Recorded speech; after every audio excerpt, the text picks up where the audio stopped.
गाउँले जीवनको फाइदा यो छ कि बारीमा सिधै गएर सागसब्जी, मुला र फलफुल ल्याउन सक्छौँ। त्यसपश्चात फलफुललाई काटेर मुलालाई मसिनो गरी काटेपछि त्यसको अतिरिक्त पानी किसानले निचोड्छन् र त्यसलाई छुट्टै एउटा कन्टेनरमा राख्छन् र त्यसपछि त्यसमा 2टा अन्डा र कर्नफ्लोरसँग मिसाउनेछन्। कम्ती पानीको साथमा त्यसलाई फिटेर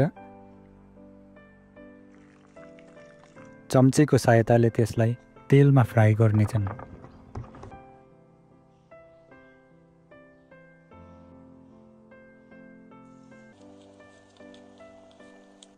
फ्राई गरिसकेपछि किसानले तातो कोइलामा केही फलहरू सेक्नको निम्ति राख्दछन्।